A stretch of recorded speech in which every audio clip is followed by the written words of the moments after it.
ఇప్పుడే Country Delight యాప్ని download చేసుకోండి. Download the Country Delight app now.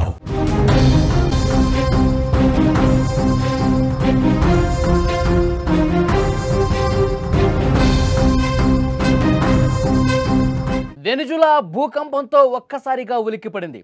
Richter స్కేల్పై 6.2 తీవ్రతతో నమోదైంది. పలు ప్రాంతాల్లో ఇళ్లు భవనాలు కూలిపోయాయి. 4 చనిపోయారు, 20 మందికి గాయాలయ్యాయి. సహాయక చర్యలను వెనుజులా ముమ్మరం చేసింది. కొలంబియాలో కూడా భారీ భూ ప్రకంపనలు వచ్చాయి. ఇళ్ల నుంచి ఒక్కసారిగా బయటకు పరుగులు తీశారు ప్రజలు. ఈ మధ్యకాలంలో ప్రపంచాన్ని ఈ భూకంపాలు పదే పదే వణికిస్తున్నాయి. ఏదో ఒక చోట భూమి కంపించి ప్రజలను భయభ్రాంతులకు గురి చేస్తున్నాయి. వెనుజులా దేశంలో సంభవించిన భారీ భూకంపం మరోసారి ఈ విషయాన్ని గుర్తు చేసింది. ఈరోజు తెల్లవారుజామున సంభవించిన ఈ భూకంపం తీవ్రత రిక్టర్ స్కేలుపై 6.2గా నమోదైందని నేషనల్ సెంటర్ ఫర్ సిస్మోలజీ తెలిపింది. ఈ భూకంప కేంద్రం భూమికి కేవలం 7.8 కిలోమీటర్ల లోతులో ఉండటం వల్ల ఎక్కువ తీవ్రత కనిపించినట్టుగా సమాచారం ఉంది. ఒక్కసారి విజువల్స్లో చూడండి. ఆ ప్రకంపనలకి భూమి ఏ విధంగా కదులుతుందో, అక్కడున్న షాపింగ్ మాల్స్ కావచ్చు, షోరూంలో వస్తువులు ఏ విధంగా పడిపోతున్నాయో ఒక్కసారి మీరు చూడండి. మొత్తం కూడా ఆ ప్రకంపనల దాటికి వస్తువులన్నీ కూడా చెలాచెదురుగా కిందకు పడిపోతున్నాయి. భయంతో పరుగులు పెట్టారు. ఎందుకంటే భూకంప తీవ్రత ఒక్కసారిగా ఆ తీవ్రత ఎక్కువైపోయి ఆ బిల్డింగ్ కూడా కదిలిపోతే అందులోనే సమాధైపోయే పరిస్థితి ఉంటుంది. అదృష్టవశాత్తు అలాంటి తీవ్రమైనటువంటి పరిస్థితులు సంభవించలేదు. కానీ ఆ ప్రకంపనల దాటికి ఒక్కసారిగా భయపడిపోయారు. ఆ షాపులో ఒక్కసారి చూడండి, అందరూ కూడా భయంతో పరుగులు పెట్టారు. ఏదో జరుగుతోంది, భూమి కంపిస్తోంది అని చాలా టెన్షన్ పడిపోయి ఒక్కసారిగా లోపల ఉన్న వాళ్ళు, కస్టమర్స్ అందరూ కూడా బయటకు పరుగులు పెట్టినటువంటి పరిస్థితి ఉంది.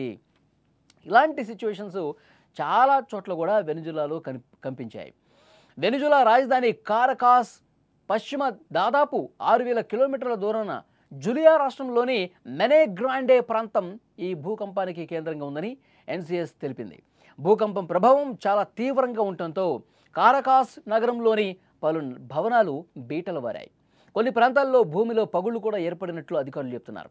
ఒక్కసారిగా భూమి కంపించడంతో భయంతో ప్రజలు బయటకు పరుగులు తీశారు. ఈ ఘటనలో మనకు అందినటువంటి ఇన్ఫర్మేషన్ 4 చనిపోయారు, 20 మందికి పైగా తీవ్రంగా గాయాల పాలైనట్టుగా తెలుస్తోంది.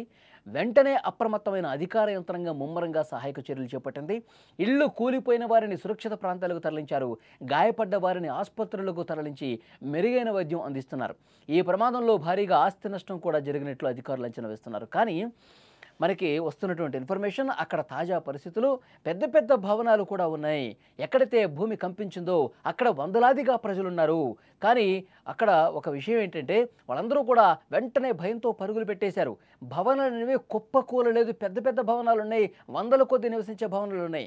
అవి కుప్పకూలకపోవడంతో అక్కడ ఉన్నటువంటి ప్రభుత్వం అధికార యంత్రాంగం ఊపిరి పీల్చుకుంది. లేదంటే గనక ఇంకా తీవ్రమైన పరిస్థితులు, ప్రమాదకర పరిస్థితులు ఏర్పడితే, ఆ పెద్ద భవంతులు ఒక్కసారిగా కూలిపోతే 10ల సంఖ్యలో, 100ల సంఖ్యలో ప్రాణాలు కోల్పోయే పరిస్థితి ఉంది. కానీ చాలా ప్రాంతాల్లో కంపెనీలకే పరిమితమయ్యాయి. ఇంకొన్ని చోట్ల ఇక్కడ ఇబ్బంది ఏర్పడింది. 4 చనిపోయినటువంటి ఇన్ఫర్మేషన్ వస్తుంది. కొంతమంది గాయాలయ్యాయి. గాయపడ్డ వాళ్ళని హుటాహుటిన ఆసుపత్రికి తీసుకెళ్లారు. ఈ భూకంపం ప్రభావం వెనుజులాకే పరిమితం కాల. పొరుగున ఉన్న కొలంబియా కావచ్చు, కరీబియన్ నెదర్లాండ్స్, కరసౌ, అరుబా ఇలాంటి 6 ప్రదేశాల్లో కూడా భూమి కంపించింది. కొలంబియాలో భూకంప తీవ్రత ఎక్కువగా కనిపించింది. సరిహద్దుకు సమీపంలో ఉన్న నివాస కార్యాలయ భవనాలను కూడా అధికారులు ఖాళీ చేయించారు. ప్రస్తుతానికి ప్రాణ నష్టం తక్కువగానే అనిపించిన సహాయక చర్యలు పూర్తిగా నిలిచిపోయిన తర్వాత ఎంత మేర నష్టం జరిగిందనేది స్పష్టత వచ్చే అవకాశం ఉన్నట్టుగా అక్కడి అధికార యంత్రాంగం చెప్తోంది. వెనుజులాలో భూకంపాలు సంభవించడానికి ప్రధాన కారణం ఈ ప్రాంతం టెక్టోనిక్ ప్లేట్ల సరిహద్దుల్లో ఉండటమే. వెనుజులా ప్రధానంగా కరీబియన్ ప్లేట్, సౌత్ అమెరికన్ ప్లేట్ల మధ్య ఉంది.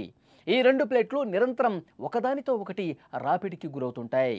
ఈ రాపిడి వల్ల అక్కడ భూమి పూర్తిగా ఇబ్బందికి గురవుతుంది. ఈ రాపిడి వలన అక్కడ భూమి కంపనలకు గురవుతుంది. దీనివల్ల ప్రకంపనలు వచ్చి భూకంపం ఏర్పడే అవకాశం ఉందన్నట్టుగా సమాచారం వస్తుంది. విజువల్స్లో ఒక్కసారి మీరు చూడొచ్చు. భూకంపం ఆ కేంద్రానికి సంబంధించినటువంటి మ్యాప్ కూడా మనకు కనిపిస్తుంది. అలాగే అక్కడ పరిసర ప్రాంతాలు, అక్కడ షాపులు ఏ విధంగా షేక్ అవుతున్నాయో, అక్కడ రోడ్ల మీద ఉన్నటువంటి వెహికల్స్ కూడా ఏ విధంగా కదులుతున్నాయో కూడా మనకు కనిపిస్తోంది. సో డెఫినెట్గా అతిపెద్ద ప్రమాదం నుంచి ఒక స్వల్ప ప్రమాదానికి మారినటువంటి పరిస్థితుంది. 4 చనిపోయారు, కొంతమందికి గాయాలయ్యాయి. అదే కనుక తీవ్రత ఎక్కువ ఉండి పెద్ద భవంతులు కూలిపోతే కనుక ప్రాణాలు ఎక్కువ సంఖ్యలో పోయే అవకాశం ఉంది. కానీ ఆస్తి నష్టం కూడా జరిగినట్టుగా ఇన్ఫర్మేషన్ వస్తుంది. ఈ ప్రమాదాలు ఈ తరచుగా రావడానికి అక్కడ ఉన్నటువంటి భౌగోళిక పరిస్థితులే కారణంగా శాస్త్రవేత్తలు చెప్తున్నారు.